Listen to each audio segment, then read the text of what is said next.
Survivor writes, Happy Sunday. I missed all of you last week, and I am clearly not quite ready this morning, but I decided that connecting with one another is more important than looking perfect. So, especially coming out of the system we came out of, it just bred us to be focused on things that were not the most important things at the end of the day.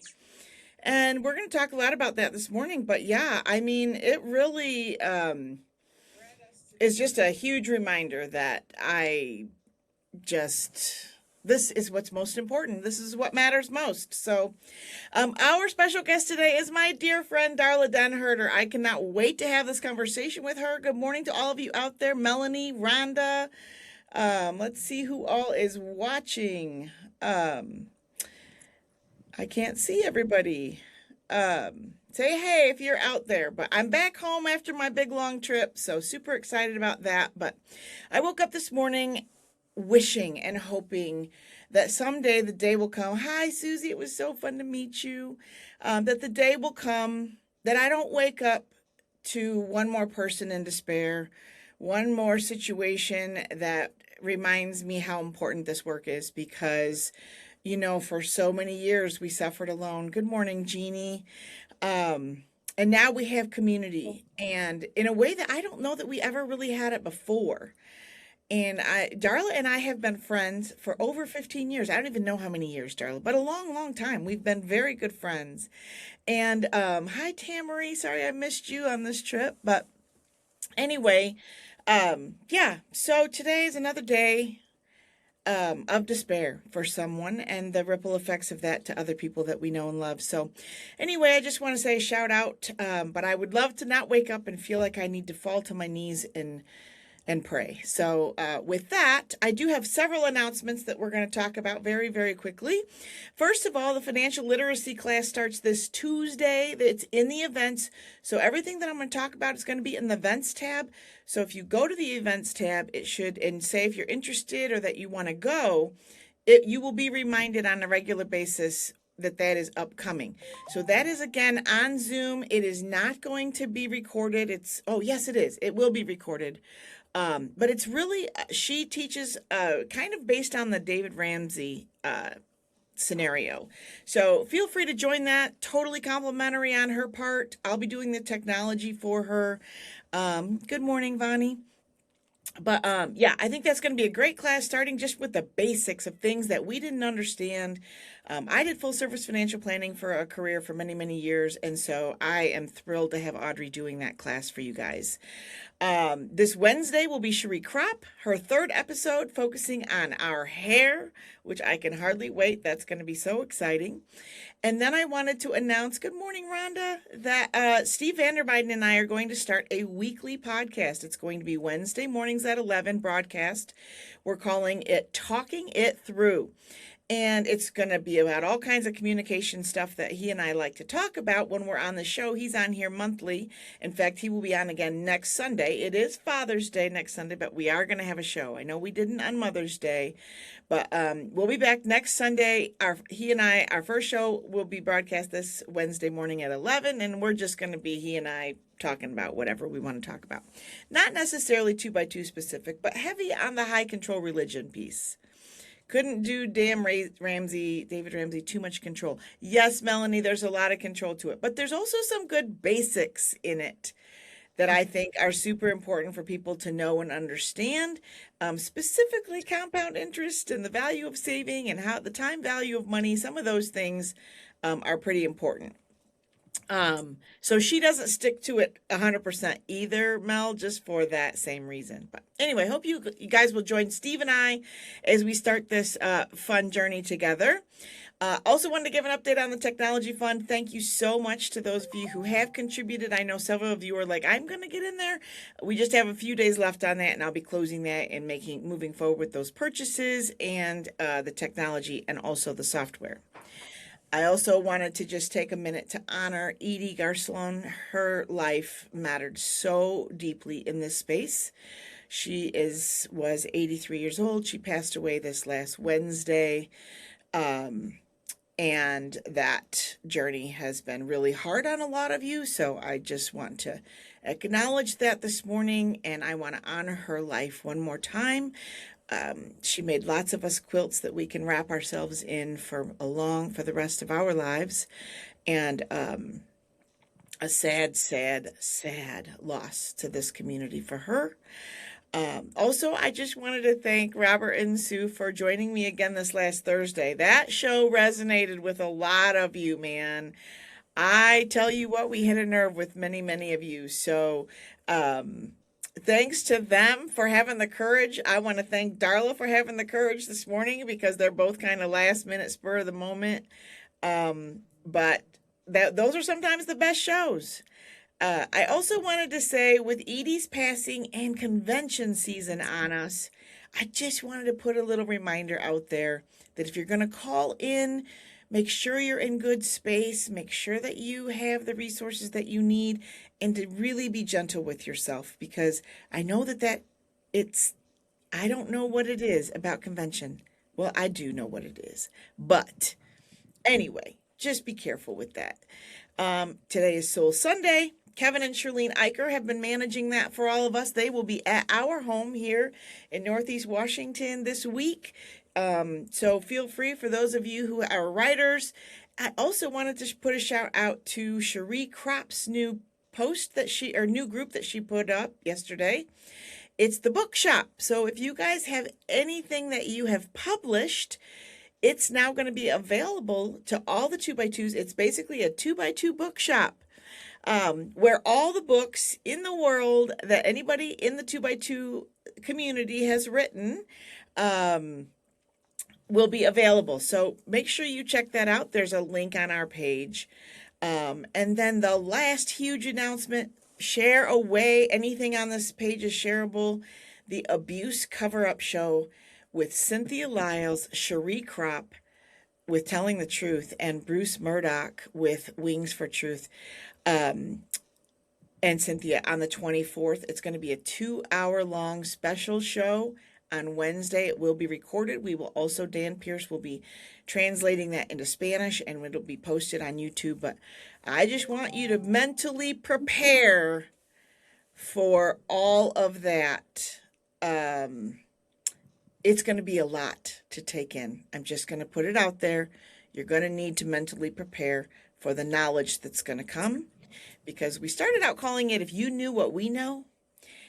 And then we transferred that responsibility right on over to those overseers, because ultimately, at the end of the day, they're the ones that should be carrying that weight, not us.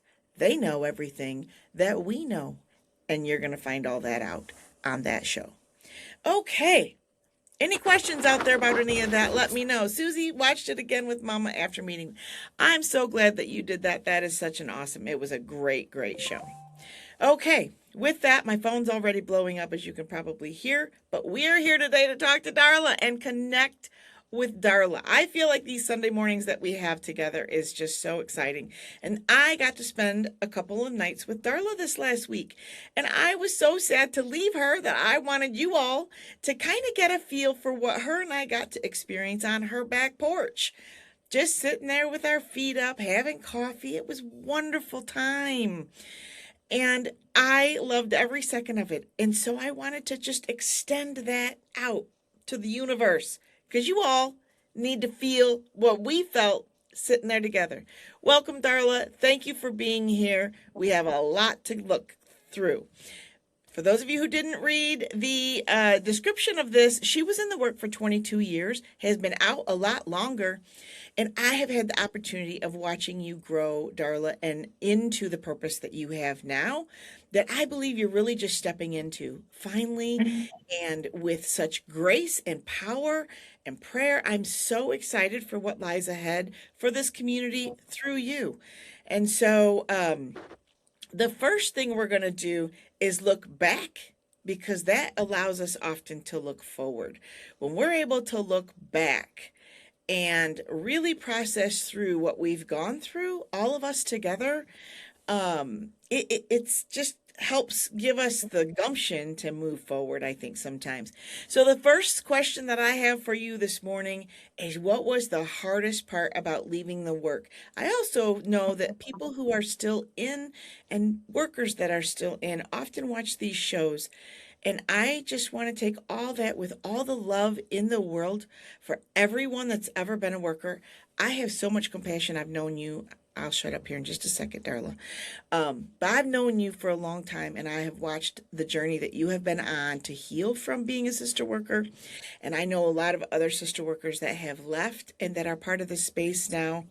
And man, do I have a different understanding of what that life is like. So the first question is, what was the hardest part of leaving the work?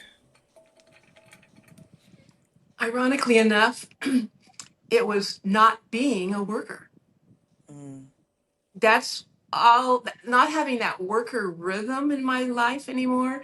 Our years had a rhythm, our days had a rhythm, and just not having that. Yes, in some ways it was a huge relief, but it was also, it just left this chasm I didn't know what to do with, because that was all I'd done for 20 plus years was be a worker, just be a worker. And we can talk more about that later a little bit. mm. And then the harder part was there was 6 years from the time I left the work to left the meetings.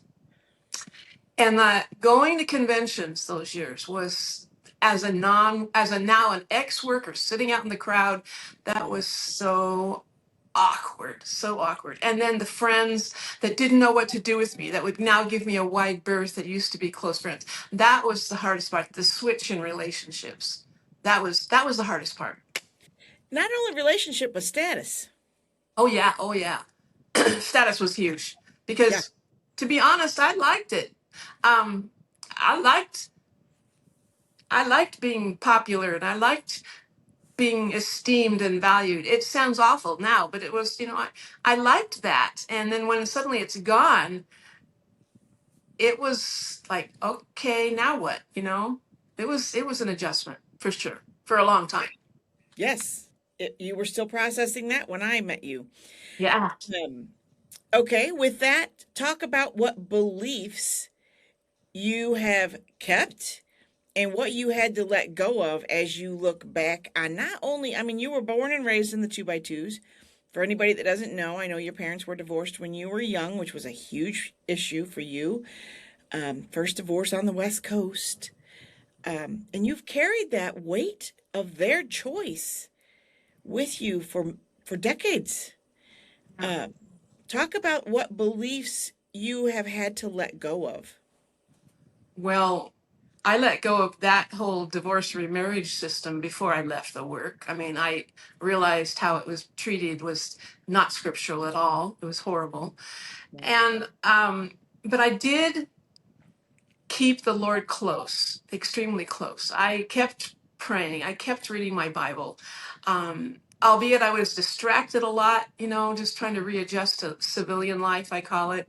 Um, but I kept that. But I was constantly sorting through what I believed and what I didn't believe. Actually, I had to do that before I left. But yeah, that was the part. And um, then another thing I had to let go of was that huge gap no longer was there between my natural life and our spiritual life. We had that huge gap. Yeah. That was closed. There was no more gap. And I no longer had to chase down God, like beg and grovel. I Yeah. realized He's with me all the time. The Holy Spirit is in me all the time.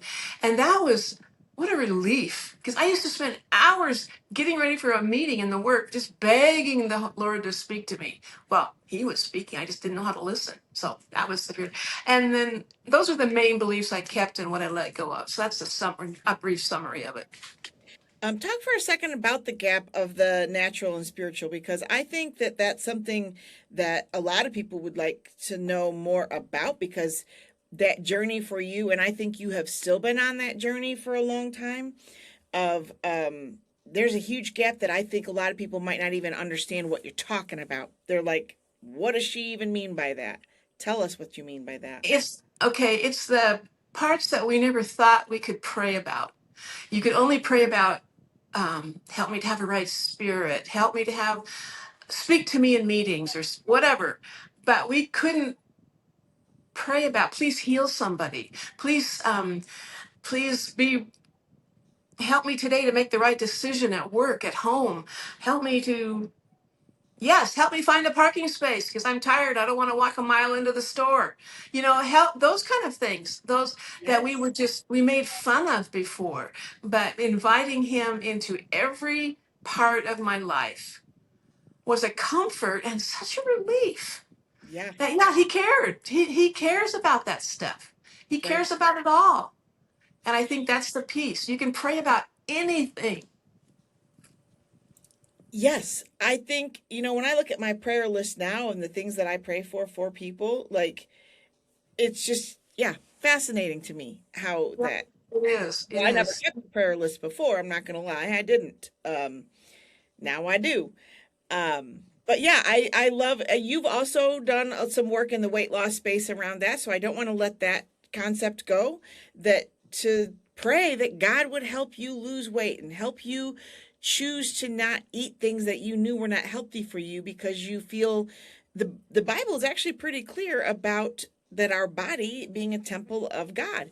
Yeah. And so I also know that that's something that's important to you, and I don't know if you wanted to talk about that at all or not, but I that's important. It's Well, part of that yeah, dialogue. and with that, the piece behind all that is another thing you can pray for is we can invite God into all those pieces of my life, like that area. Are you kidding? I was on my own, but I wasn't. I didn't have I have willpower for about 10 minutes now, but I need his power. And it's kind of a play on words, but you know what I mean. Right. And just inviting, it's okay to ask for help in those Yeah. areas because I can't do it on my own. I Yes. can't. And Yep. again, it's a huge relief. I love that. Talk to us for a second about the moment that you know, or moments that you knew you would never go back, because I think a lot of people, the pendulum does this, and it would be just so much easier to go back. I went back 3 times. So when did you know My, you would never go back? my experience was a little different in that when I wrote my exit letter from the work to my overseers, um, it took me a long time to get to that place. And so when I finally did that, I knew it was done. I already had it settled. I'm not going back. And and the same with leaving the meetings. It took me 3 more years to process all of the stuff. I had to take apart my entire belief system first and did a lot of my deconstruction work before I ever left. So for me, my experience was different. Once I made the decision in both those areas, that was it. The door was shut behind me. I never went back. That was just my experience. And what year was that? I want everybody to understand. I left the work in January of 2000 and left the meetings in somewhere in 2006. I went home to care for my mother. So those first 3 years, that's what I was doing. But I immediately, told I'm not leading meetings. I'm not here as a worker anymore. But yeah, that was the timeline. She passed in '03. Got it. So what do you understand now fully that you couldn't see then? So many things, so many things. That was a hard one to answer. Mainly for the sake of this podcast or live this morning, it was just how wrong the work was on every level. Even in the last couple of months, I've seen more and more of the underbelly there and how wrong it was. I see it so different now. Oh my gosh. Um, yeah, because when we were growing up, we had two options. You either got married or you went into work. Those were the two that were laid on our hearts from a young age. And I think just knowing how wrong the work was, that's how I see it different. How it was programmed was wrong. I mean, like our quote, ordination that I didn't have, but the what I did have, it was all so awful. It was awful. I mean, I don't know how much detail to go into there, but it was just, and how we misinterpreted scripture about it. The whole 2 by 2 thing is just so misinterpreted, so wrong. So wrong. Well, And huh? no, I just wanted to say there that, one, you have been in a lot of ways my spiritual person, the person that I've gone to for the last 15 years. You're the person that I feel like brought me back into even having faith of any kind. Um, and so what I want to say that, like, when I talk about doctrine, like when we did the doctrine show and I asked you, you said, well, there is no doctrine. You tried being a worker and getting up and knowing what you're even supposed to say, because there is no doctrine. We don't know. We're not trained. It's so hard. Um, but Yeah, yeah, I, that was another piece about I I was young. I was 24 when I went in the work, and I just you go from one day being an ordinary quote person, and the next day you're supposed to get up on the platform and speak. No training, no training, no education whatsoever. I didn't have a clue. None of us did. We shouldn't have been allowed to speak for at least a year. We should have had. I had to wait 3 years to go in the work. In retrospect, I should have been going to seminary school those 3 years, learning something. But of course, they don't believe in that. But that's how ill prepared. That's some of the things I understand now that I couldn't see then. Another way to answer that question was how controlled mm, we were, especially as sister workers. Yes, we could make decisions in our own field, some, but the brother workers controlled us all. And I hated that. But I didn't, for years, it's just how it goes. You just submit to it. You don't ask any questions. That was just the way it was until finally the last couple of years, I just went, nope, nope, nope, nope. But it took a long 20 years to get to that place. So it was just, and it's supposedly so spiritual, but it was really quite natural. Our life wasn't that spiritual. Yeah, we got ready for meetings, but we didn't have, and yes, we had these little Bible studies with the friends on most days. But again, what we shared to what I could share now, it was right. nothing. It was nothing. And just, yeah. No, And, well, and another thing, yeah. the main thing I understand now was the gospel of grace. Mm, The meeting, it's all about works and not a clue about the gospel of grace or who Jesus really is/was. So yes. those Well, are, we have another former sister worker watching out there, Karen Ale, saying, yes, exclamation mark. No training, no clue, no qualifications to speak. What heavy pressure it was. yeah, Heavy pressure. The yeah. weight, I look at it now, yesterday I was driving and I had a lot of time to think and contemplate this whole week that I've had of just um the weight of all of this that everybody carries. God does not lay a weight on us. He takes the weight from us. I feel like that is like the biggest disconnect of the whole church. It shouldn't feel heavy, No, but it's not it what does. Jesus, but it does. Jesus said his burden is light, but the Pharisees, which is what this whole system is, they made it heavy. So heavy. Yeah, Yeah, wild. it is wild. I mean, there's a lot of things I understand now that I didn't then, but that's a Keep kind of going. We want to hear it. well, just about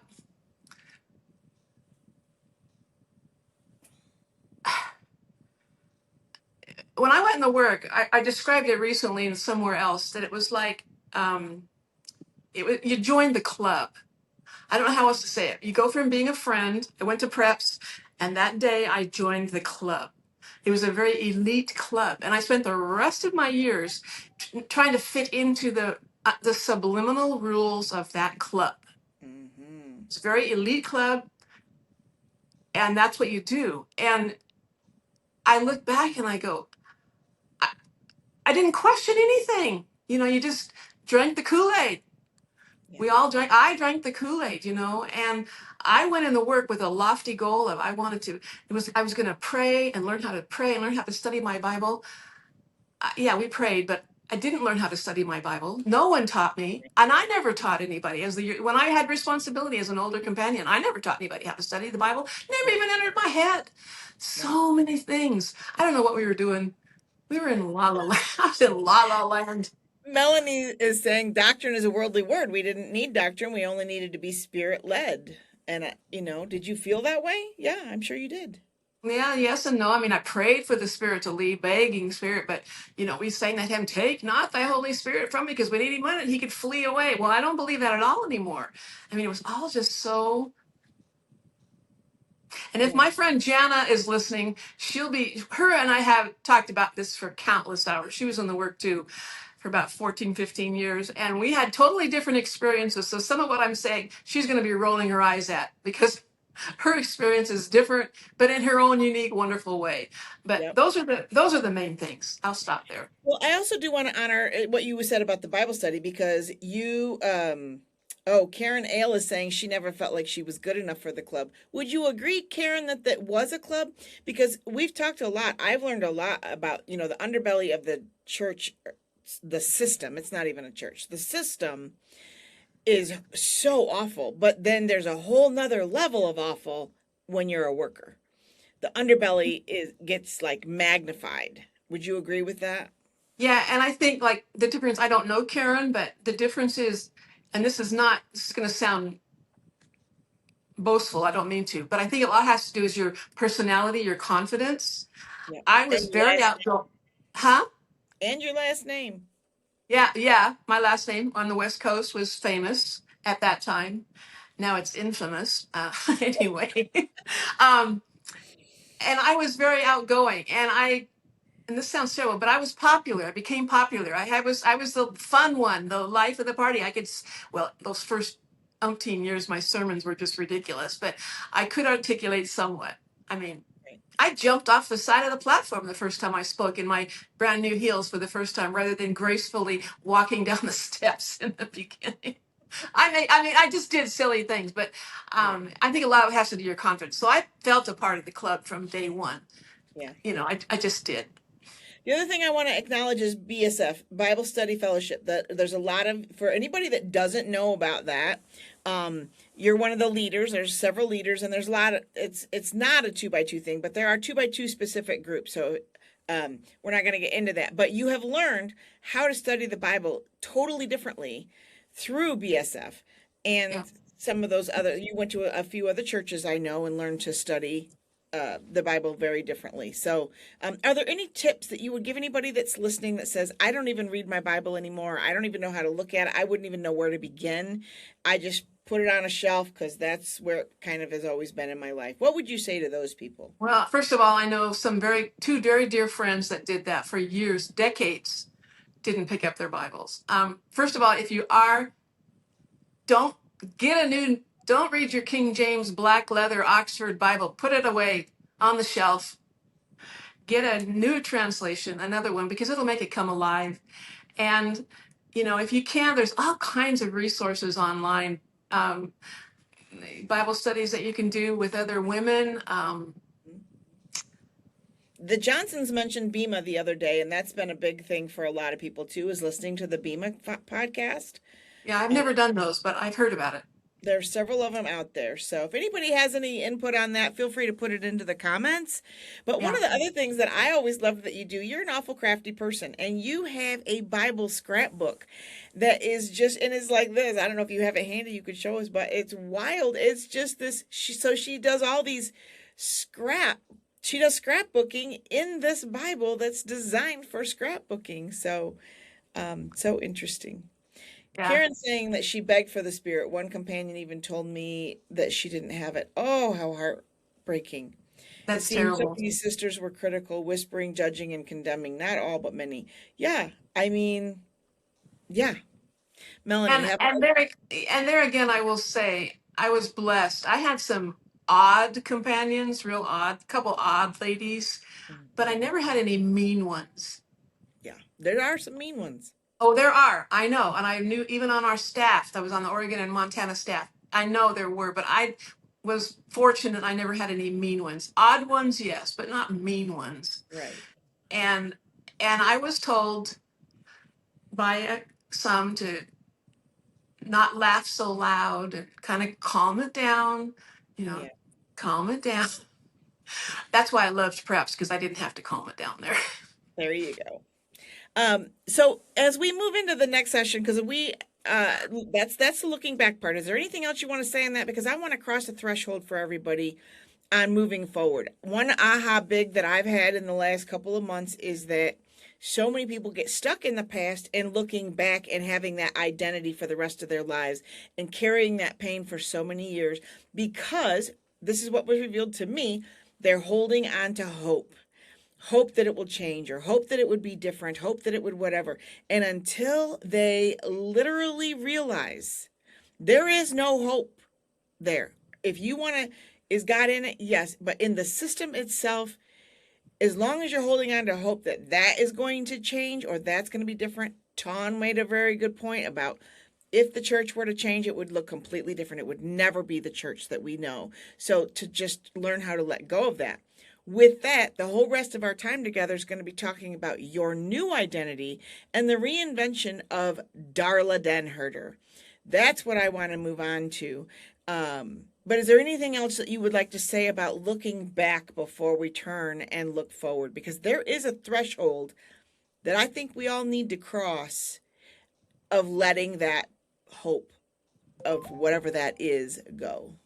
Definitely, definitely. And we'll talk a little bit more about that later in the forgiveness part. So that's a piece of that. Okay. Um, um, did Beth say something out there, Melanie, that I missed that you're responding to? Anyway, okay. So talk to us for a second about how your identity, your true identity of yourself, has changed dramatically since you've left. I know that you still have a purpose in your life. So talk to us about that. Well, obviously, my identity for 20 plus years was a worker. I was a worker. And then when I left for the next, I'm ashamed to say, probably the next 20 years, I've been out 26 now. Yeah. Um, I would still identify myself as an ex worker Mhm. because that's all I could. When I made that statement in a group of, friends or ex friends or whatever, then they immediately had a category to put me in. That was my identity. And it had to change because it was hard to figure out. Now I owe a lot of this change, even in the last few months, to our friend Jared and some of the things he talked about. Finding out our identity. There's a lot of platitudes that I was told through the years, but they just at the time they weren't enough. And I'm going to read something that Jared wrote to me about this a while ago. He says you have to know your identity. Our identity is who we are, and our calling is what God invites that identity into. Getting a calling without first knowing your identity is still rooted in works based stuff. That was key for me. That is why, and I will say this, that's why the work wrecked some of us, just wrecked us, because when we had no identity. In fact, we were encouraged to not have, you have no identity anymore. You left all that behind. You left all that, but you left your identity behind. And then the enemy, or Satan, will call us into something before we really know who we are. And that's a big piece that happens. And the work was especially damaging because it purposefully, I'm still quoting Jared on this, because it encouraged a lack of identity. And that's why those of us who went into the work were so lost after we left, because the calling eventually was revealed as false. And now what? Who am I? That it was because our true calling solidifies our identity in us. And God already knows who we are, but we didn't know. All right, and this is one thing Jared kept saying: identity first, calling second. That's the order. Callings can change, but your identity won't. And once you know your who you are, your identity, then you'll find yourself doing what you were supposed to do. And I knew that along the way, but it just kept getting solidified, solidified, solidified, even in the last few months. So that was a big piece. Even identifying the fact that God didn't call me into the work. Now I know some would refute, say, oh, that's not true, I felt it. But I don't believe that anymore, because God would not have called me into a lie. Mm. The system, the expectations of the system called Programming. me, called me into the work. That's what it was. And there again, once I went, oh my goodness, that's what happened. That set me free. Another shackle fell off my ankles. Just realizing, oh, God didn't call me. No. Now he used me there. He spoke to me there. But finding your identity after you leave the work is huge, huge. Took me years, years. So that's the main piece there. It's been so fun watching you come alive in your identity and come back alive. Like I've said to you for so long, let everybody know the woman that I know. You're witty and you're fun and but on the outside, it's like you just took on that mask of being serious and not not having letting yourself be, the fun person that you really, really are, and truly connecting. I think more than anything, you withdrew from connection. Oh, And yeah. um and it's been so awesome to see you connect. You've always connected with me, but it's deeper now, and I know you've connected deeper with a lot of other people now too. And that has been life changing for all of us. I think that that's the gift of this community coming together now, is that we are getting to know each other on a completely different level, and it is true. It is authentic. It is real, and it is my true identity meeting your true identity. And what fun, you know? Meaningful Yeah. conversations, meaningful everything. Yeah. Is there anything else that you want to add about your reinvention and that and what went with all of that before we go on to the next section? Um, I can't think of anything right off. Like I say, it was just a process of, you know, we all lost our community when we walked out the door, but I lost two communities. Um, and I think that's why I withdrew so much, because I didn't have, and I never did have any connection with my local friends here where I live, except one gal, and I've kept in touch with her on a surface level. But just, again, back then we didn't have the internet connections that we have now. But I threw myself into my jobs. I got some really good jobs and met some wonderful people that way. Mhm. Um, yeah, I I don't think know. the biggest change that I've seen in you in the last few months has been you've dropped the judgment. Yeah, yeah. I always said that we were groomed in Phariseeism from a young age, and then you're going into work, and now you're in a master class, getting our PhD in Phariseeism and judgmentalism. That's what we did. We judged everybody, and then you knew you were being judged. But I was a little blind to that for a long time. I thought everybody liked me. Not. Um, and just that whole, yeah, not.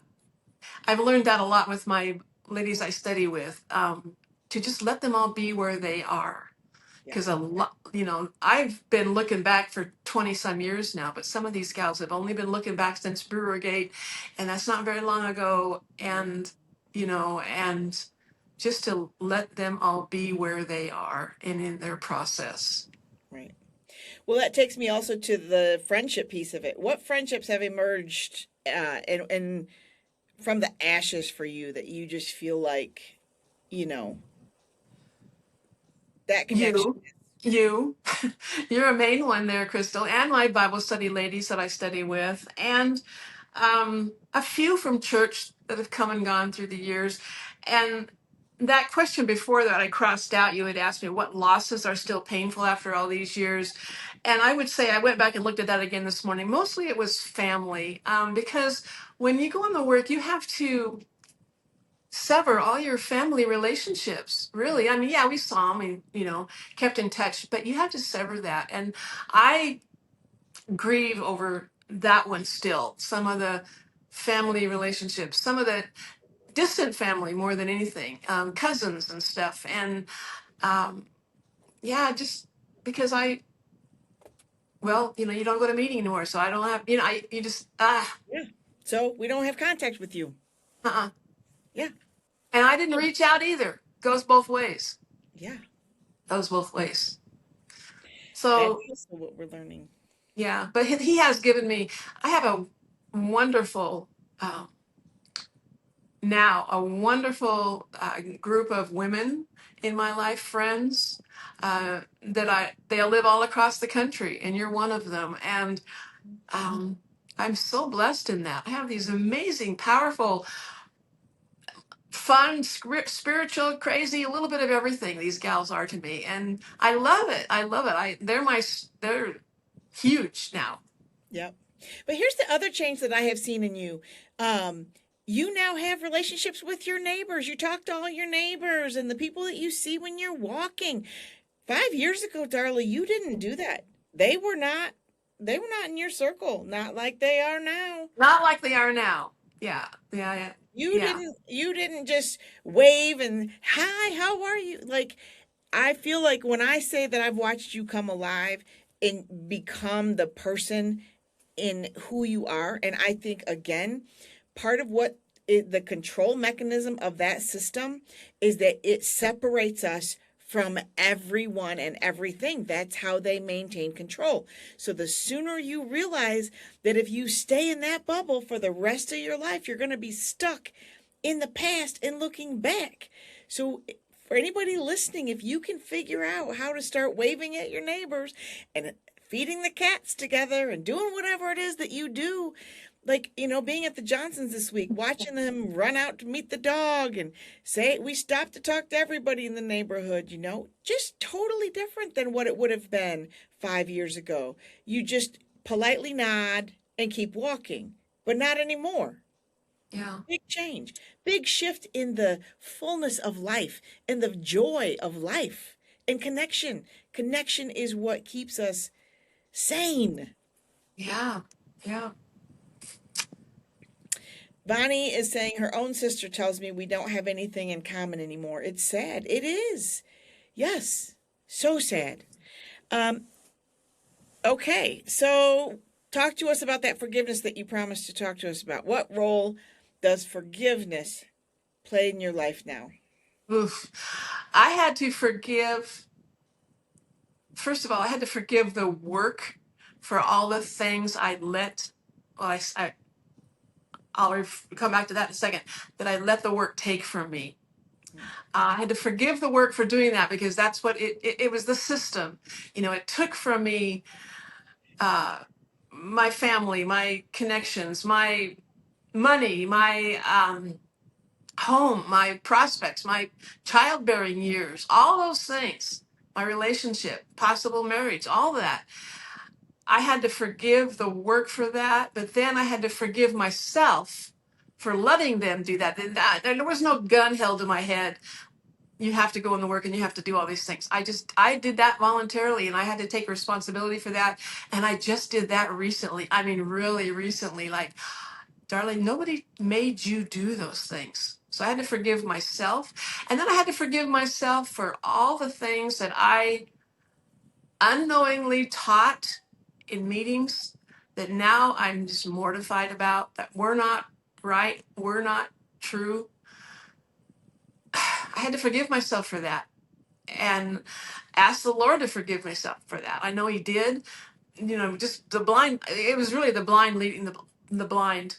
And just to forgive all of that and then leave it there and go on. And then, um, yeah, and all of the self righteousness and all the damage that I left in my wake because of being so self righteous. I had to forgive, again, myself. And yeah,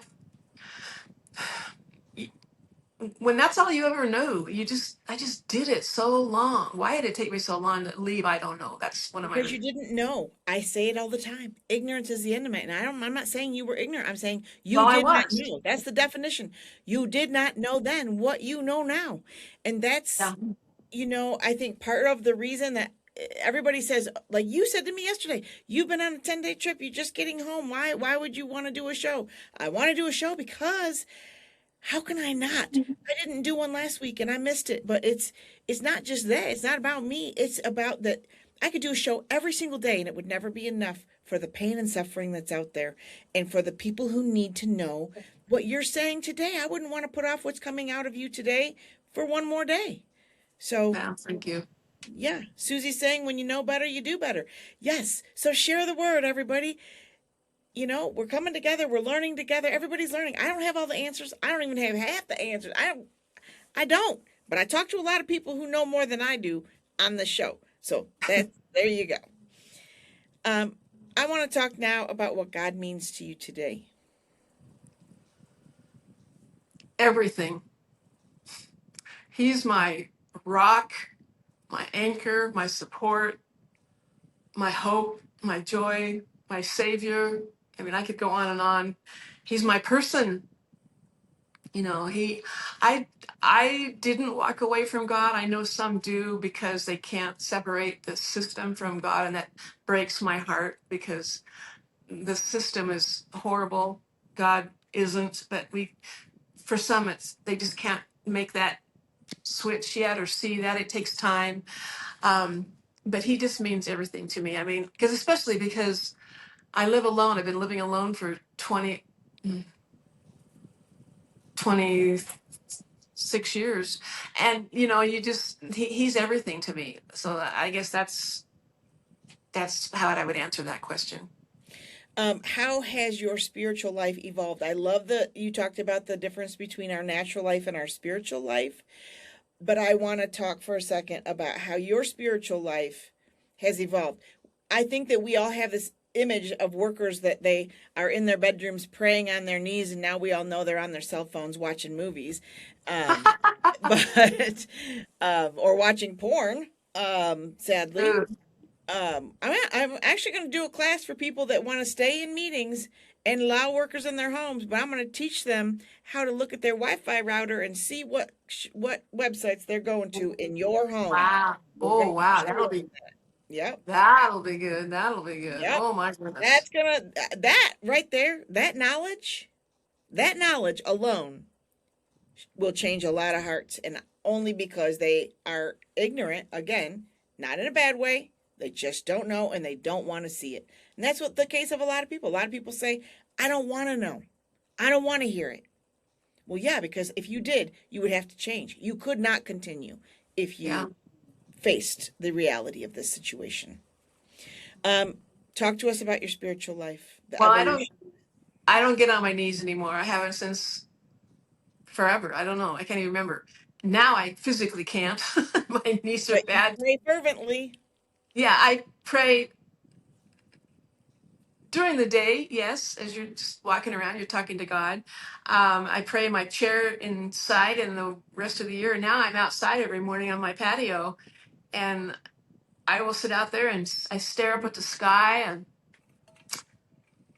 pray, and then my mind goes all over the place, and then but I don't beat myself up for that anymore. Now I just kind of like, oh, my mind wandered. I wonder, is that trying to tell me something, Lord? Where's my mind going? And just, but yeah, my quiet times, and I switch up my quiet time. Like you mentioned, the journaling I used to do, my Bibles, well, I still do, but the artwork I used to do, that was fun for years and years, and I still do it to some degree. Um, I switch it up. Sometimes I don't read my Bible. Um, I have a couple studies I'm doing on the side. I just got a new one. I'm going to start one called Systematic Theology because I love that sort of stuff. It's my weird brain along that line. Um, yeah, my quiet time's totally different than it used to be. And now I'm retired, so I can spend as much time out there as I want until it gets too hot. And it's just different. Everything's different about it now, and it's so nice. And I sometimes I listen to music, not too often, just because that's just not me. But I Right. I talk to the birds, talk to my cat. Yeah. Here's the difference. And I always say this, that the truth lies in the anticipation, because it always does. I remember dreading having to open my Bible to find something to say on Sunday morning. Like it wasn't Yeah. something I looked forward to. It wasn't something that I felt confident. None of it. It was just yuck. I did not enjoy it at all. Now you have joy in the Lord. I see you every day. I know what your life is like. Whatever it is that you're doing, whatever you choose to do on that day, you look forward to it. That's the truth. That's the difference. When you are looking forward to connecting with the Lord, connecting with Jesus, that if anybody's out there wondering, am I connecting? Is God in this? Well, I don't know. Are you really super looking forward to connecting with Him? Or are you looking forward to seeing your people that you love at meeting? There's a difference. It's not the same. It's what gets my what I call Spiritual my and quiet natural, time. it's not the same. It's what gets me out of bed now. It's what gets me out Yeah. of bed. Totally different way of And life. that dread, like you say, trying to find something for a meeting. It used to take me hours in the work, hours just to prepare something to say for 10 or 15 minutes. And then 20 minutes as God, I got to be the older one now. And I say this with joy. I could spend I could spend months on the first three verses in Ephesians. One, it would just, I mean, really, it's so rich. And once you see who Jesus was and you understand what grace is, that's when the scripture starts coming alive. And it's an unending source, unending. Again, it's not a weight around your neck. It's, No. yeah.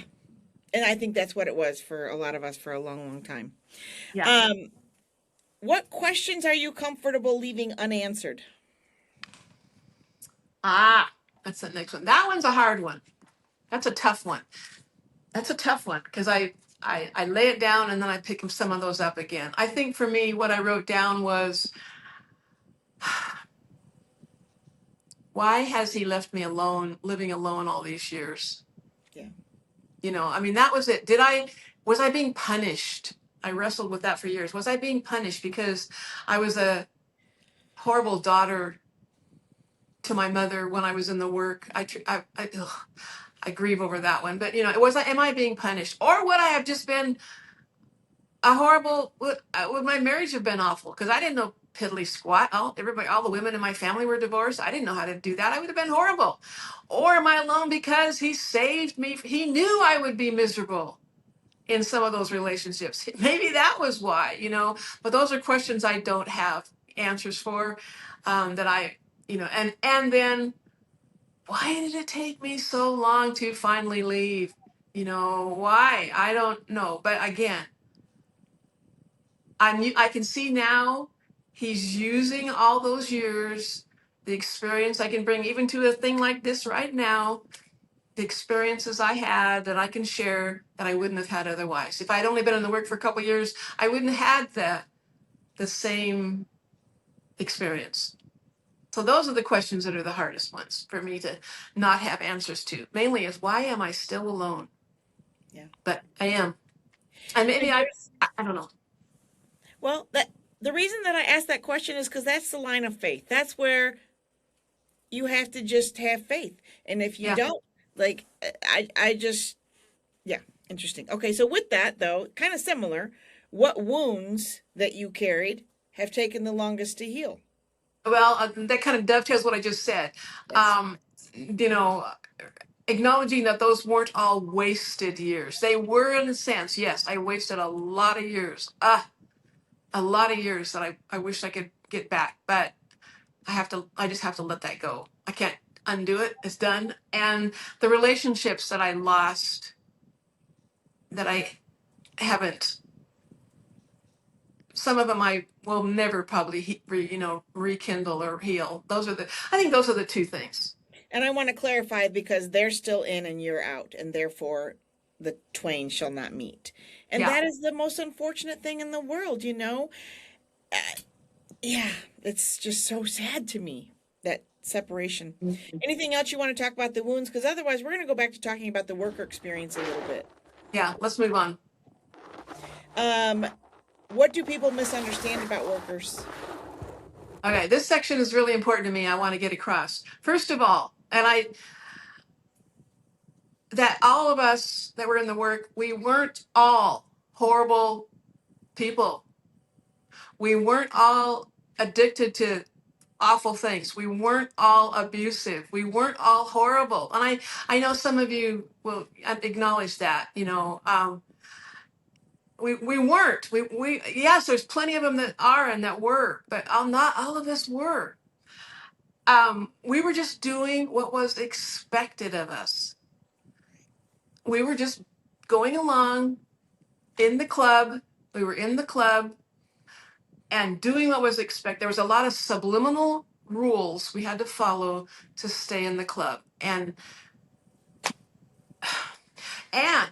here's another piece. A lot of friends complain about why at convention, why do the workers sit at the workers table and why are they all sitting up front and not with the people? I hear that over and over and over again. And I get it to a degree. But let me explain this. The workers were my family. The friends would go to convention, and especially if it was your home convention, you had family there. You mingled around. You had your family that you sat with, I didn't, unless I was at my home convention, I never had any family there. The workers were my family. We were family to each other, as weird as that may sound. And that's who we wanted to be with because we understood each other's weird lifestyle. We understood why we were. Again, I know there's some, I'm not, what's the word? Making a blanket Excu- statement. yeah, I'm not excusing any of I was so naive, I didn't know anything was going on. I really was totally naive because I was never affected. I was never abused. But I think just to remember that the workers were family, and that's who I wanted to talk to because that we had a bond, just like you had the friends had bonds with their family. So that was a piece that people don't know. And also, most of us didn't carry around hardly any money. You need to know that.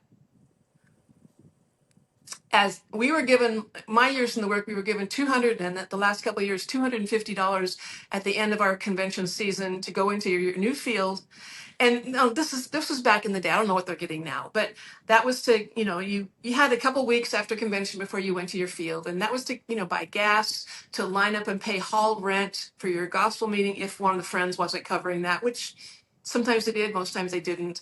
And then if you had any personal, shopping or whatever. So the $250, but I don't think I ever had more in my possession, more than $300, maybe $400. That was rare, rare, rare, rare, rare.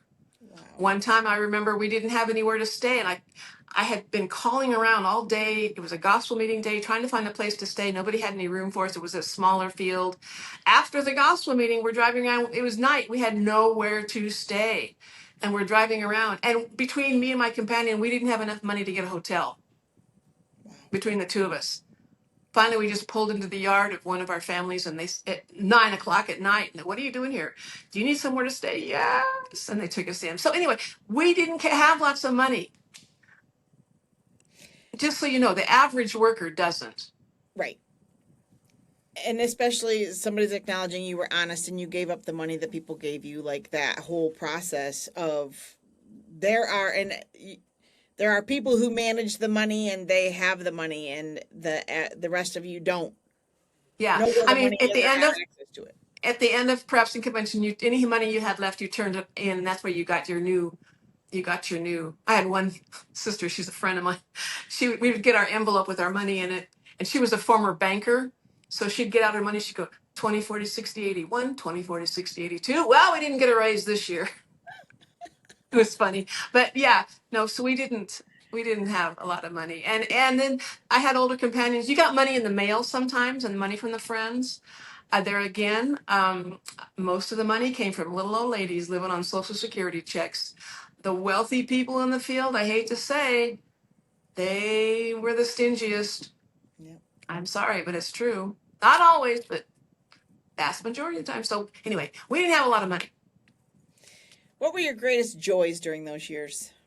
Whenever I had a breakthrough, like when I was studying for meetings and I'd have a quote breakthrough and something would be really real and fresh, that was great. My last couple of years, I finally quit preparing my little sermonettes And I just started sharing where God and I were at that moment. And when I'd get a little breakthrough, that brought me joy. And then the occasional really real visit with some of the friends. Well, sometimes we'd have some really heartfelt, but I loved those when those came along. And that's with a joy. I mean, the fun part of the work for me was always preps and convention. That was my favorite time of year. Now, there again, Jana, I know she's rolling her eyes at this one because that was not her experience. And the best part, yeah, that was the best part. But the joy was just those little breakthroughs that would come when you feel like, oh, I must be doing something right because God's finally spoke to me and gave me something to share. I love speaking in meetings. At conventions, if I had a message and I was excited about it, I loved it. Yeah. You know, speaking in front of a crowd didn't bother me in the least, as long as I felt confident. But if I didn't, and you knew immediately how your message was received when you sat down, if there wasn't an amen from the workers on the left and the right that you could hear, if there wasn't, then you knew you had blown it. But if there was, then okay, I'm okay. It's funny. That's true. And what was the greatest sacrifice of those years? Letting the brother workers make all my plans Yeah. for my life. I think that was just so stupid of me. Um, Giving them, and then again, just sacrificing my life, what would have been my normal life, sacrificing that. The big question I want to get to, because we're running out of time, is what would you want current workers to know?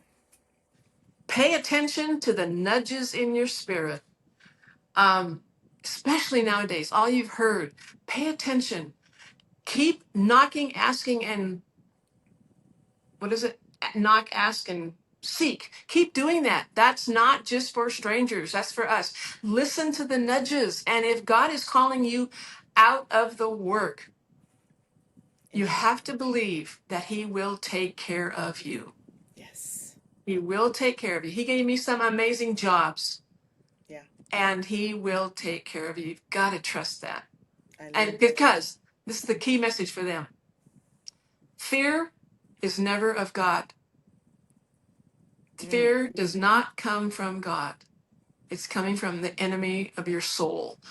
So the fear of the change and what will I do? Don't. That's not from God. If He's calling you out, He will make a way because there's wonderful life on the other side of it. Trust me, there is. I think that same thing would be true for friends as well as workers. Yeah. Yeah. Robert and Sue said something very similar.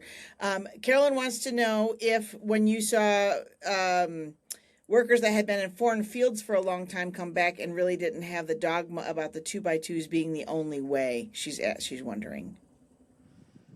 Well, I never knew of any that did. I never heard that in my days. They were still just, oh, it's the same no matter wherever you go, and it's such a blessing. That line of thinking. I didn't ever have that. I never heard anybody say that or allude to that. Wow. Interesting. Okay, my last question, and we're going to wrap this up. What are you most proud of, Darla? I think that first of all, got some really good jobs. I was good at my jobs. I became financially independent. I started my blog back in 2013. I was proud of that. It went for a while. It was great. And I live in an apartment complex, but I have a nice little apartment. I've created a little nest here that I love. It's nurturing to me. Yeah. I think those are the things. And then just, because part of my calling now is to teach and to write. And I'm being able to do that. And I love that. Those are the things I guess I'm the most proud of. Awesome. The first thing I want to say is the reason I asked that question is because pride is, according to the 2x2s, not something that we're supposed to have. But what it does do, the way that they raise us, is that it makes us so unworthy, so downtrodden. And so it's so sad to me. And so running Worthy of the World and a group for women, seeing the devastation of having nothing that they can be proud of. and taking on so much weight of that has been such a revelation for me these last couple of years. So I really just wanted to put that out there, not only for you but for everyone else. It's not an easy thing to say. I am proud of myself for, especially coming out of this system. So with that, I'm going to give you last word in 1 second. So while you're thinking about that, I want to say two things. One, I heard you say that God was punishing you, and I just want to clarify that God is not a vengeful God, and I know you know I that, and know. I know you don't feel that way. I just want everyone out there, because Karen mentioned it too. She picked up on that she wonders the same thing about herself, and I just want to say God is not a vengeful God. There is no punishment. He does not punish you. That is the system and the devil talking. That is the Yeah. evil side of all of this.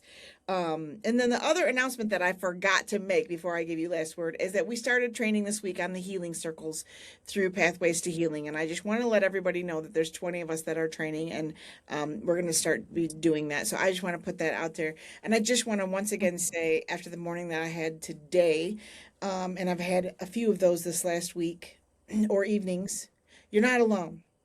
Whoever you are, if you're watching, if you're listening, if you see this, you are not alone. We are here for you. I say it in Worthy all the time now. We are going to love you to death.